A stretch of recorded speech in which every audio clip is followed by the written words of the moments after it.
Welcome to Corpstruction, the podcast of the Tulsa District U.S. Army Corps of Engineers. I'm your host, Brandon Parrish. We are at the Severe Weather Expo here at Woodland Hills Mall in Tulsa, Oklahoma. I'm here with Taft Price. Taft, you're a weather forecaster with the Corps here, working in our Hydraulics and Hydrology branch. Tell us about your background.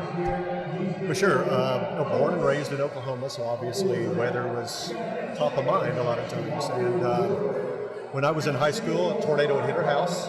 I had just made it back from a baseball tournament about 30 minutes before. Tornado hit our house in the middle of the night. And it wasn't really that strong of a storm. And I said to my dad, after our roof blew off, I said, why did that little storm produce a tornado and other big storms I've seen didn't? So it really got me fascinated with meteorology and weather. And so obviously the logical choice was to go to University of Oklahoma. Got my meteorology degree there, and while I was there, not only did I get to do some of that crazy storm chasing, with some of the more experienced people, but also interned in Oklahoma City at a TV station there, and that allowed me to get into a TV station here as an intern when I moved to Tulsa, and then everything just kind of built up from there, from intern to getting a weekend job, and then spending over 25 years in TV before coming to the Corps a little over 4 years ago. Tell me what that is like chasing a tornado. What does that feel like? I usually tell everybody it's pretty much every emotion rolled into one. That a lot of times when you're chasing, the first 4, 5, 6 hours is driving, and you're seeing a blue sky, not much going on, and you drive for a couple hundred miles just hoping that something is going to happen close enough to you to be able to see. And there were several times we would go out and see nothing but blue skies and ended up playing basketball on a court at 8 o'clock at night in southwest Oklahoma because nothing happened. But then there were times when you would actually see storms develop and you would actually chase tornadoes, and that's when it was every emotion rolled into one. You're in complete awe of how strong these storms are that produce tornadoes. You're a little bit nervous, and at the same time you had to keep safety in mind. Even though you see a tornado right there, lightning is probably more dangerous to a storm chaser than a tornado because a lot of times you're out there where it's flat. Very few trees, especially western Oklahoma. So you always have to know that lightning is the potential for it to happen, and you don't know when that's going to strike. So it's always in the back of your mind that seeing a tornado, but there are other things I got to worry about as well, and lightning is obviously one of them, hydroplaning, several other things. So it's not a game when you're out there. You really have to be focused and safe at what you're doing, because it can be very dangerous if you're doing the wrong thing.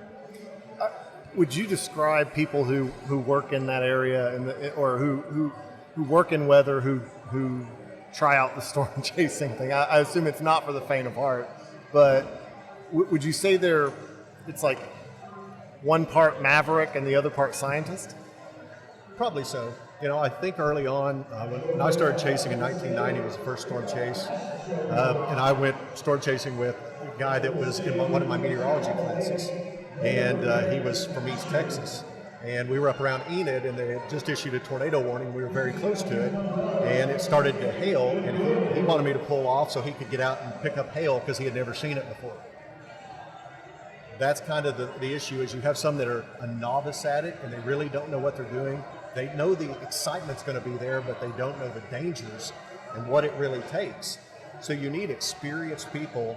And after that day, I made sure that when I went out for the next year or two, I went out with experienced chasers with the TV stations. But, there is a lot of excitement to it. There's a lot of interest into it. But a lot of times that interest could be, I need to get a little bit closer to that storm, a little bit closer. And sometimes you can get too close. And I think that's the key, is that people are excited about the amazement of weather, but at the same time they kind of lose sight of some of the safety issues that you also have to put into it. So yeah, storm chasers could be a different breed. They really can, because you have to have the want to drive hours and hours and maybe see nothing, but at the same time you got to have the love for weather to understand why this kind of stuff's happening. When you decided to make the jump to the Corps of Engineers, what was behind that decision? Well, I think 25 years in TV, and I really loved it. I loved being on air, not only to talk about the weather, but also I always enjoyed trying to keep people safe. That was my goal. If we could get to a severe weather event and everybody was safe, whether we had tornadoes or not, it meant something to me, and it was important to me to try to keep people as safe as possible. And after 25 years, I felt it was kind of a time where my kids were moving out and they were going to college and starting their own careers and lives, that it was ready for me to be able to spend more time with my wife. And years of working weekends. My wife was off, I would work weekends. She would work Thursdays and Fridays, I would be off. So the jump for me was for that reason, spend more time with my wife and to try something new, but at the same time, the Corps has a lot of parallels with TV. I'm still helping the public, I still get to talk to the public, I still get to do weather and talk meteorology. It's just a little bit different. I don't talk about rain falling from the sky. I do a little bit more, once that water hits the ground, what does it do to our lakes? That's what I do now. So that change, it was a perfect time for me. It couldn't have been a better time. And 4+ years now at the Corps, and I couldn't be happier with that change. When you came to work for the Corps and you kind of were indoctrinated, so to speak, into the way we do things in the Corps of Engineers, and I say indoctrinated with the utmost respect for that process, but you're given information that maybe the average person, and probably to some degree or another, even forecasters don't necessarily have directly, and that is, how we make our release decisions and how we do things. Was that a surprise for you, or did that take some convincing for you coming from? Did it change your mind about anything, or were you already pretty much? Well, I was pretty fascinated when I came over to try to understand why they release at certain times, why do they release so much and not at others. And it was only 3 months after I started there that we had the floods of 2019, so I had to hit the ground running. And to be able to watch those that were more experienced than me, how they forecasted, where the rain had fallen, what it was going to do to the lakes, what level it was going to be, how much we needed to release, what that was going to do downstream. I learned a lot in that first 3, 4, 5 months that made me have even more respect for what the Corps does and what our forecasters and our water managers have to do, because there were times when we're talking inches, 3, 4, 5 inches of a lake level makes a big difference. And to watch how my teammates did that and I sit back and watch them do that, it was amazing to me, and it really drove me to want to understand more about why we do what we do. And now that I do understand that, I think that it's kind of up to me and a lot of us at the Corps, when people have those questions, to be able to explain to them why we release the way we do and why it's important that we have to protect our dams. That's the number one priority. We have to protect the dams and make sure that they're structurally sound. If you get too much water in a lake, that's not going to be good for a dam, so that's why releasing has to happen. But yeah, that first 4 or 5 months, I learned a lot about what the Corps did, and it just made me more excited. And for the future, really, the next 10, 20, 30 years, however long I'm going to be here, it makes me excited to see what's going to happen, and I get to be a part of that.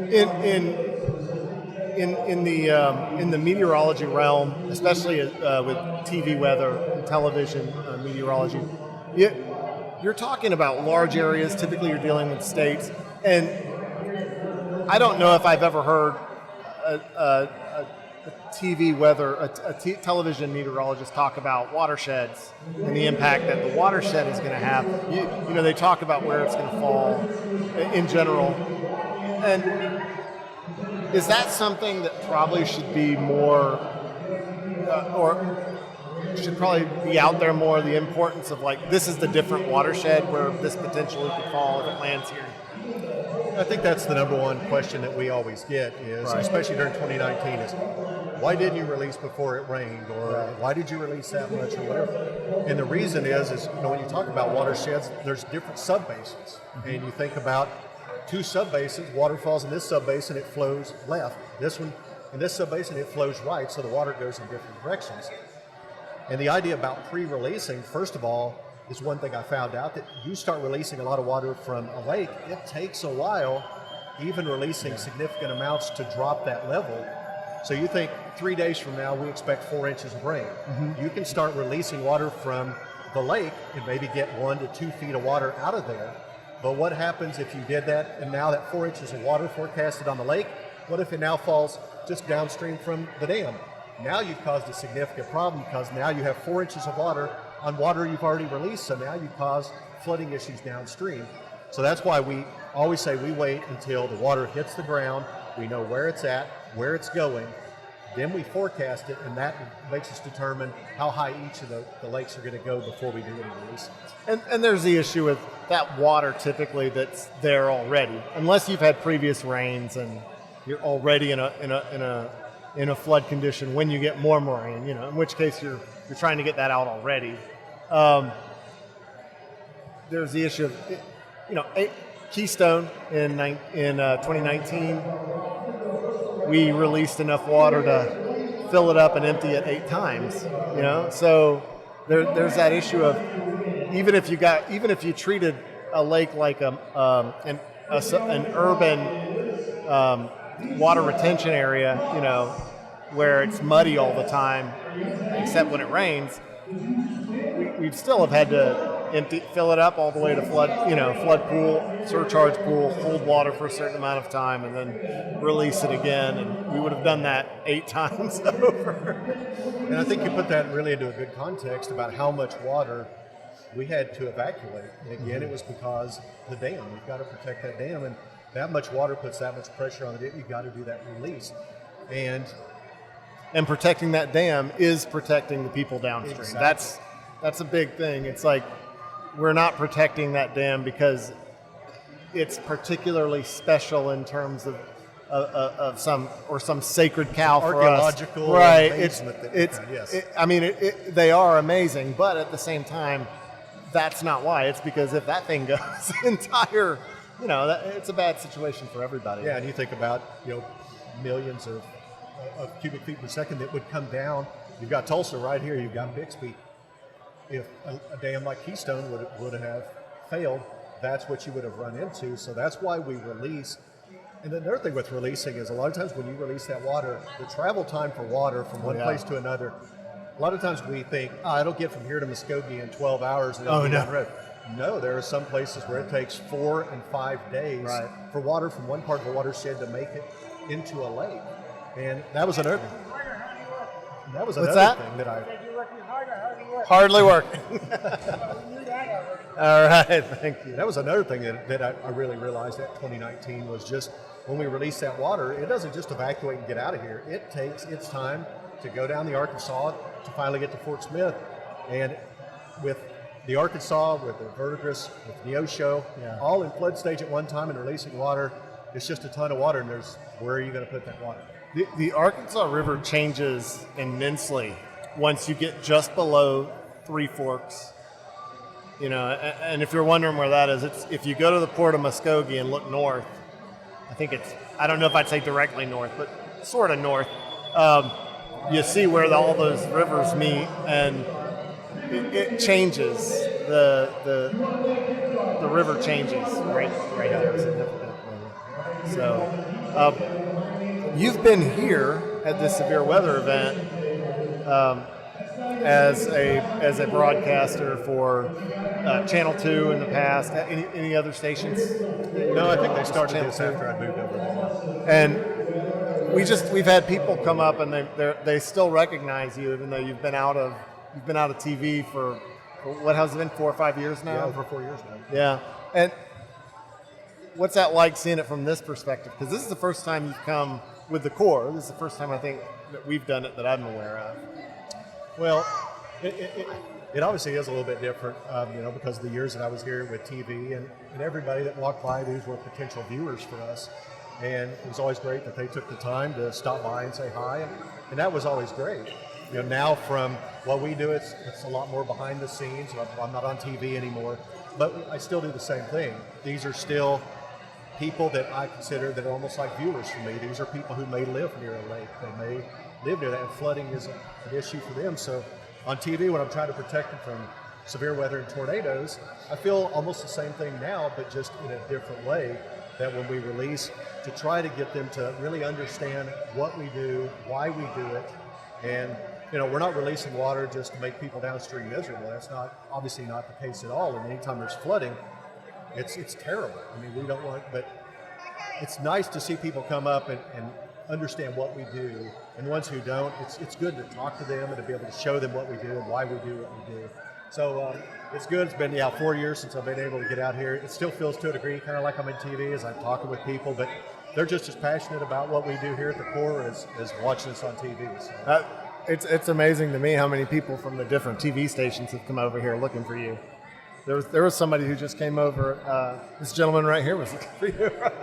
I said, oh, he went to say hello to some old friends, and he'll be back shortly. Well, you're in TV for 25 years, and a lot of people you meet, they become good friends and you work with and you're competitors with. But at the same time, we were all in it together.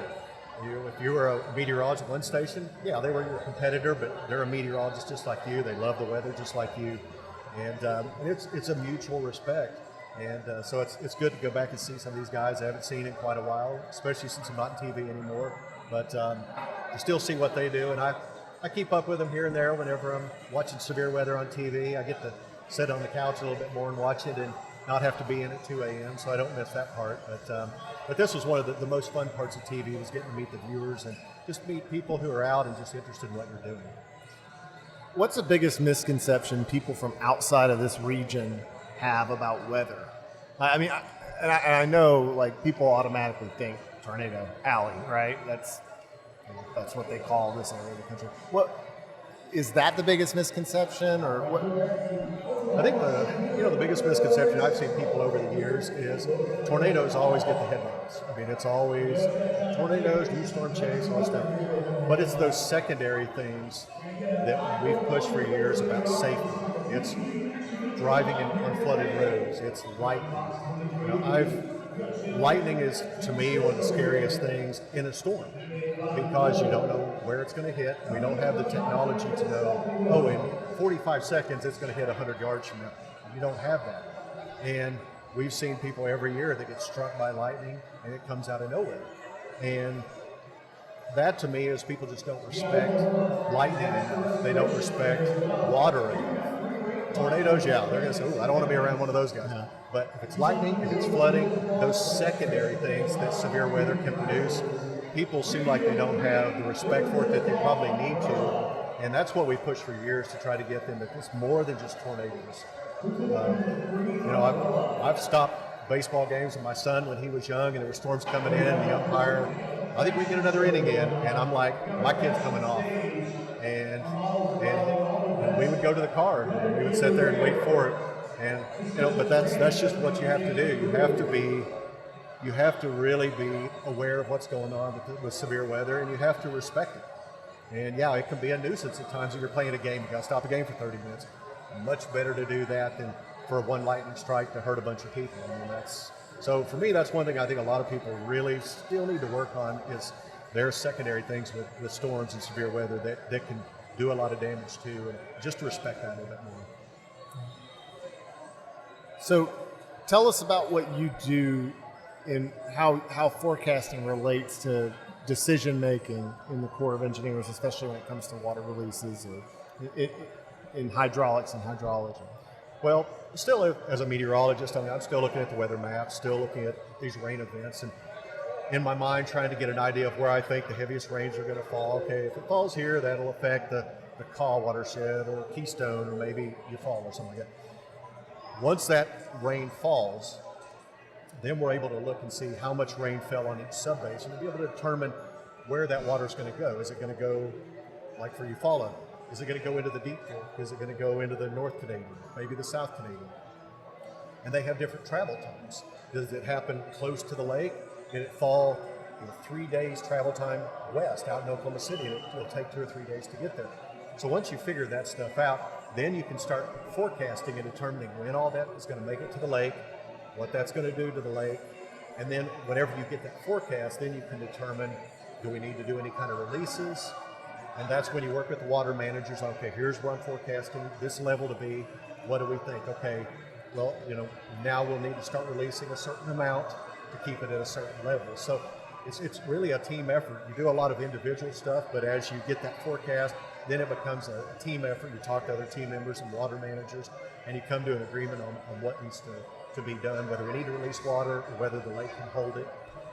So That's probably the number one thing really is I just use the meteorology before the event, wait for the event, see where the rain fell, and then that's what we use to forecast and determine lake levels. Can you talk about confidence intervals as it relates to forecasting in terms of the accuracy of a forecast and how it relates to time? Well, obviously, you think about if you have, usually the closer to an event, just say if we were going to have severe weather tomorrow, the forecast for today for tomorrow's event is probably a little better than it was 2 days ago or 3 days ago or 4 days, because any error you have just gets magnified. There's been many days where I've seen 10 days out, we're going to have a blizzard here, and by the time that 10th day gets here, that's completely gone and it's sunny and 55 degrees. So looking at things from 8 and 10 days out, you get it in your mind, but you don't just say, yep, that's going to happen, no doubt, because there's a lot of error still. And meteorology is a tough science in that there's a lot of things at play.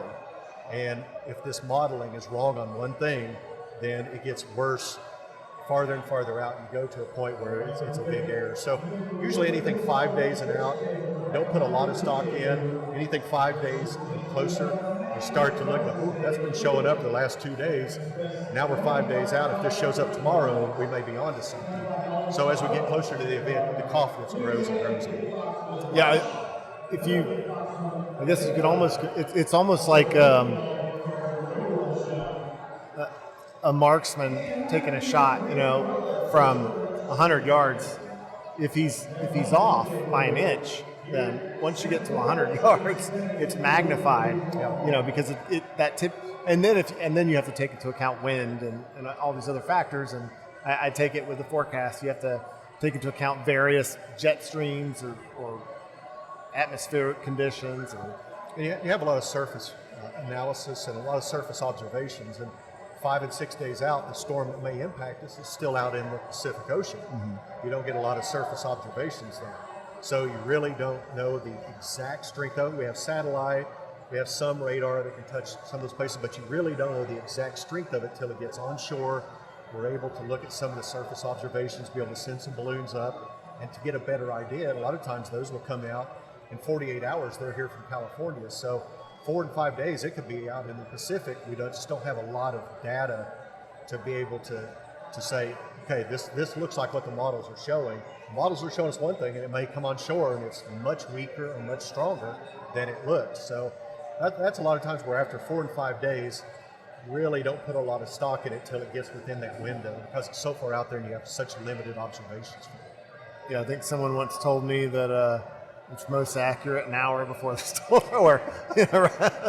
Yeah, as close as you can be usually is. It really is. And there's so many things that go into meteorology, from small water droplet size to half of a continent. So you've got those different ranges of sizes. Right. And the modeling has gotten better for weather over the last 20, 30 years, but we're still not there. We're still not perfect. So there's still errors with it. The forecasting's gotten better, but it's not perfect. It's not 90%. It's probably 70, 75%. It's getting there, but we still haven't nailed it. So when you get a forecast and it says something to the effect of 50% chance of rain, right? And I'm assuming it may play differently with when you're looking at it on the internet versus when one of the television stations says it. Because now I was told that means there's a 50% chance that in the area, that broadcast area, someone will experience precipitation, or there will be precipitation somewhere in that area. Is that how it works, or how? Yeah. What's the best way to describe that? Well, usually when you hear a 50% chance of rain for Tulsa, so basically your idea is anywhere you stand in Tulsa, you have a 5 in 10 chance of getting rained on. And there are days when Bartlesville may have an 80% chance of rain, and McAllister have a 20% chance, because all that goes to the more on the northern side. That's usually what it means, is if you stand in that one location, that is your chance, an 8 in 10 chance that rain will fall on your head. So most people laugh at 50% chance. They're like, well, of course there's a 50%. There's a 50% chance all the time. Half chance it'll rain, half chance it won't.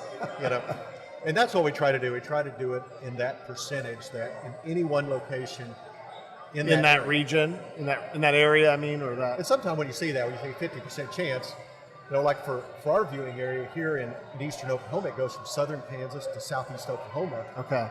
And that's a long way. I mean, it's a couple hundred miles. So storm systems can affect the north and not affect the south. So a lot of times you have to split up. Better chance of rain north, less south. And the same kind of thing happens with us when we're doing core work and we're thinking about rain is what may rain and fall just to our north. It falls in Ulagaz. It may shift. Now it's going to fall in Grand, so it affects a totally different watershed based on small amounts of change. Have you ever straddled a watershed line where if the water lands on one spot, it lands on another? I never have. We need to go do that. But now we need to go do that. We need to find that location, one of those locations somewhere, and we need to stand on it on a rainy day. Yeah. Yeah, a dry day would be kind of boring for us. Wouldn't it? Well, if it did rain, here's what would happen. So there's just a lot that goes into forecasting, and to be honest, I mean that's why the TV guys. I mean you see them all the time, obviously, and that's why forecasting is such a challenge. Is because there's so much that goes into it, and for us, it's the same thing. Is we can see 5 inches of rain's coming in 3 days. But 2 days out, now it's down to 3 inches. And that's where it's always changing. It's always the bullseye's moving around. And just a small change, a half mile or a mile of where that's at can make a huge difference in whether we should have released or not released. That's why we always wait until it hits the ground before we release. And the forecast isn't wrong. It just may have fallen in a different watershed. So, I mean, because in that area, like southern Kansas to Tulsa, or below Tulsa, there's a lot of room for people that, I may be standing in one part in West Tulsa, and I may say, well, I didn't get any rain. The weatherman didn't know what he was talking about. But somebody in North Tulsa may be experiencing rain. So the weatherman or weather girl, weather woman was not wrong. The forecast wasn't wrong. Someone in there experienced it, right? So, and that's the key. I mean, even when you have 90% chance of rain, I mean, there are people that get 3 inches of rain, and 5 miles away they get a half inch. We see this all the time. Yeah. So that's where the challenges are, and I think that's what the next 50 years is going to be, is really trying to improve that forecasting to be able to hone in on exactly where the heaviest rains are going to fall. Not only is it going to help the TV folks because they'll be able to pass it on to farmers and those, but it'll also help us in the Corps that we'll be able to know exactly a little bit better chance, okay, that rain looks like it's going to fall upstream from the lake, not downstream, and that'll be able to help us a little bit more. So there may be changes a long way off, but the way it is right now, we wait for that water to hit the ground, know where it's falling, know where it's going to go, and then we forecast it based on that. I would have to think that calculating or taking into account every variable that exists in forecasting, I mean, the knowns and unknowns would be something equivalent to mapping the human genome. I mean, it would seem to be like it would take that kind of effort to really get that, because there's just so many different variables, right? I mean, and for us, I mean, the Red River is a perfect example where the western part is an extremely dry, arid area of West Texas that absorbs water extremely well. But as you work your way from Wichita Falls to Gainesville, Texas, then eventually Lake Texoma, that changes. The soil changes, everything changes, and the river itself changes. So 4 inches of rain out on the west side may not do much of anything because it's sand.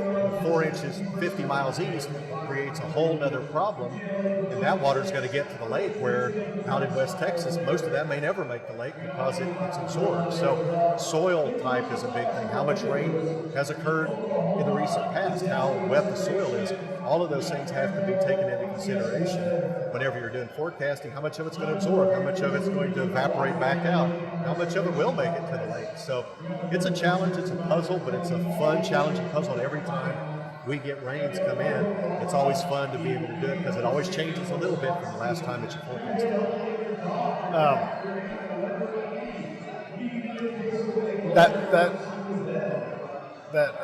I just had a thought and it escaped me right as you were saying that. I was like, man, I can't wait to say this. But well, I think what message would you have for people out there who need to understand severe weather in Oklahoma? What's the biggest message? I think you kind of touched on it earlier, but Well, I think, when you're born and raised here, I mean, people that are from Oklahoma, they've lived here their whole life, you can see that they have a respect and they have a really high weather knowledge of severe weather. The people who move in from other states, you notice that usually when severe weather season, especially at first or second one, they're really nervous because they've heard all the stories. yeah.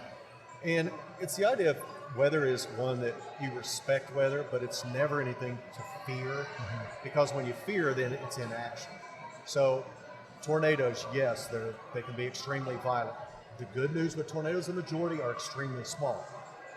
Does that help a lot of people? No, a tornado is a tornado, and yes, a small tornado can do damage, but it's understanding that the majority of tornadoes are small, that they're not these big violent ones that you see on TV all the time. That's the first thing to think about. And the second thing to think about is always plan well in advance. Don't wait until there's a tornado warning and the sirens are going off, and all of a sudden you're like, oh, now what do I do? Think about it well in advance. If I'm at home and there's a tornado headed my way, what do I do? Do I have a neighbor with a shelter? Do I have a basement? Do I have a wherever? Lightning, same thing. When you hear rumbles of thunder, take it and go inside. Don't sit there and go, I think we got another 10 minutes, another 15 minutes, because lightning can strike sometimes 10 miles away from the storm. So even if it's not raining where you're at, you can be struck by lightning. I had a friend of mine in high school who was struck by lightning. He got out of, he came back from a track meet, and he just got out of the truck in a parking lot of my high school, and he got struck by lightning. And it wasn't even raining there. And a lot of people think, well, if it's not raining, I can't get struck by lightning, and that's a myth as well. And then also with water, I mean, understand when you're driving on a dry day, think about those areas that could see flash flooding. This is a little dip here in this road. This might be an issue one day. And when it does rain and you think it could be flooding somewhere, stay away from those areas. So if you know tornadoes, lightning safety, and flooding safety, those are the three things that's really going to help you to stay safe when we have severe weather. And it's always, always, always continue to run drills with your family. Maybe your kids are home from school at 3 o'clock in the afternoon. You haven't made it home yet. Do they know what to do? Because we can have tornadoes at noon, 8 a.m., 8 p.m., any time of the day. So do your kids know what to do if they're home alone? Not panicking, not running outside scared. What do they do? So that's what I'd say is always run drills with just your kids, run drills with the whole family. Understand it's very simple, and it's something you can do on a great day outside so that when it does happen, hopefully you never have to do it. But if you have to, you know what to do, and it's second nature to you. We've talked about the forecasting, we've talked about water on the ground. A lot of people don't understand when we talk about water on the ground, well, how do we know how much water is on the ground? Can you kind of talk about, I know that's a different section, but they're so important to what you all do in H&H. Can you talk about those stream gauge people and how they know? Yeah, first off, we have gauges themselves at many of the streams and rivers, and also that helps us out in the forecasting. We also use radar data. We have radar data coming across. We can also see where the heaviest rains fell on what watersheds, and we have programs that allow us to break it out sub-basin by sub-basin. Oh, this one looks like it got 3/4 of an inch of rain. This one right next to it, only a 1/2 inch. This one, 2.5 inches. So we know where the heaviest rains fell from not only radar, but other things as well. And then all of our gauges, that helps us because not only do we have the rain gauges, Oklahoma Mesonet, which has at least one rain gauge in every county, and some counties have multiple rain gauges. So we have those observations. We look at all of that together, and that allows us to know, okay, here's what we think fell. We start forecasting it. Here's what we forecast at the first gauge on a river or on a stream. we compare it to what that observation is showing. Oh, we're a little bit low or we're a little bit high. So we know that slightly more water fell there than what we expected. So we bump that up to match that, and then we follow that water downstream. We wait for it to get to the next stream gauge. We find out where that is in relation to what we're forecasting. And we bump it up or down, or we say, hey, we're right on right now. So we use multiple things to be able to determine how much rain fell, how much of that rain is actually coming down the river and hitting these streams, these stream gauges. So if we're hitting those and we're on there, then we know we've got a pretty good idea of how much water is actually making it into the reservoir. And the U.S. Geological Survey, they also have some of those gauges, and I guess the National Weather Service's River Forecast Center, if you're in this area, Arkansas Red Basin River Forecast Center. I always try to give them a plug because that's such a great, a great site. I mean, if you're a data nerd like that, there is all sorts of amazing information there. Probably more, and if you just take the time to just put in a little bit of understanding on the front end, even somebody like myself can understand it, because it's so vital, especially with river flooding. I mean, and that's why NWS has that emergency warning system for flooding. You know, when you hear the beeps go on the TV, that's their information that's coming across. Yeah, I'm definitely glad you said that, because with the Corps of work, we're obviously more concerned with how it's going to affect the reservoirs. Yeah. But from the rain falling in a field 50 miles away, it's got to get there somehow, and it's the streams and creeks and it's rivers that bring it there. So, they do a great job at the River Forecast Center of keeping an eye on that stuff in the rivers, and we're watching it too. We're focused on what that's going to do when it makes it to our reservoirs. But they're definitely from where it falls to where it reaches us. And yeah, them and the USGS do a great job of that, and we partner with them quite a bit because they give us a ton of data that if we didn't have that data, it would be a missing part that we would have to try to fill in a little bit more, but they fill in some of those spots where we definitely need a few more gauges, and they really help us out. So I'm glad you gave them a plug on that. Yeah, that really is. Anybody listening, I just recommend checking out the Arkansas Red Basin River Forecast Center. Their stream gauge site. I mean, and there's just so much information there. Well, I think we've covered a lot of it, and I'm going to give you a chance to go back out, because I keep seeing people walking by with these fan passes from News on 6, and they're looking over here and they're looking at you, and they're like, I think I know that guy. So what have I asked you that I shouldn't have asked you? It's always the question I end with. What should I have asked you that you wanted to tell everybody? Most of the time in TV, when people they always ask, is it the same way as what we see on TV? And in many cases, yes, and in many cases, it's no. And I always bring up doing morning shows. They always ask me, how do you look like you're chipper? How do you look like you're awake? And it's like, well, that takes a lot of time to look awake. And then when you go to commercial, you're looking for that coffee cup because you're exhausted. And this is the morning show people asking this question. The morning show people.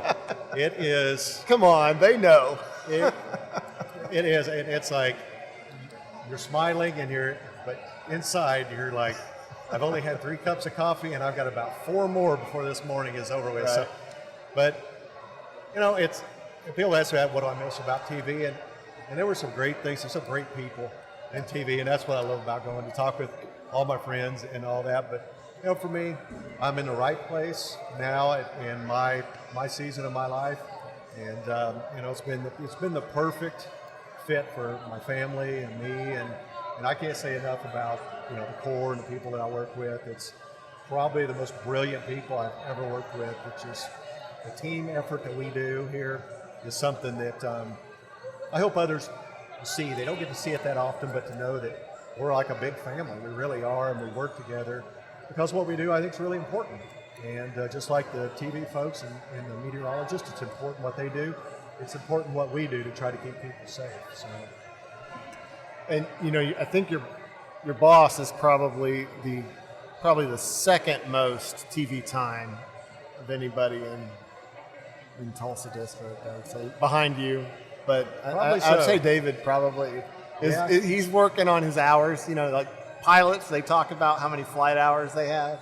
Yeah, he put in the work in 2019. We saw him on almost every day, and we couldn't ask for better folks that are leading us. Oh, he's a great spokesman in terms of being able to deliver information. I've known Dave for years and years and years, and I've told people he's probably the smartest person that I've ever known, and I'm just so thankful he's with us, and because he's just a brilliant guy. But we have tons of really, really good people, and it's just a joy every day to work with the team that we're on, and to be able to do something that helps people. So I'm still getting to help people, just in a different way from what I did in television. Well, I want to thank you for taking the time to do the interview. I wasn't worried you'd say no, because you've got the experience at this, and you're not gun shy like some people when it comes to interviews, even audio interviews, right? But I want to thank you, Taft, and hopefully we get to work on some more projects together in the future. I hope so. I look forward to it. And when I heard this was back again after a few years of hiatus and that we were going, I jumped in, because it's a lot of fun just to get out and meet people, see people again. And if we could get 5, 10, 15, 20, 500 people to understand a little bit more about what we do, then we've made progress, and we're helping the people to understand what we do on a daily basis. So I appreciate you having me on, and look forward to the next time we get together. Outstanding. Hey, thanks a lot, Taft. Thank you for joining us for Corpstruction. Corpstruction is a production of the Tulsa District U.S. Army Corps of Engineers Public Affairs Office. This episode of Corpstruction was brought to you by Hydraulics and Hydrology of the U.S. Army Corps of Engineers Tulsa District. Thank you for joining us. Have a great day. And I'm just so thankful he's with us, and because he's just a brilliant guy. But we have tons of really, really good people, and it's just a joy every day to work with the team that we're on, and to be able to do something that helps people. So I'm still getting to help people, just in a different way from what I did in television. Well, I want to thank you for taking the time to do the interview. I wasn't worried you'd say no, because you've got the experience at this, and you're not gun shy like some people when it comes to interviews, even audio interviews, right? But I want to thank you, Taft, and hopefully we get to work on some more projects together in the future. I hope so. I look forward to it. And when I heard this was back again after a few years of hiatus and that we were going, I jumped in, because it's a lot of fun just to get out and meet people, see people again.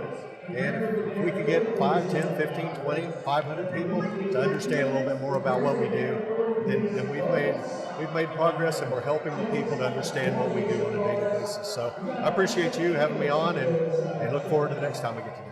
Outstanding. Hey, thanks a lot, Taft. Thank you for joining us for Corpstruction. Corpstruction is a production of the Tulsa District U.S. Army Corps of Engineers Public Affairs Office. This episode of Corpstruction was brought to you by Hydraulics and Hydrology of the U.S. Army Corps of Engineers Tulsa District. Thank you for joining us. Have a great day.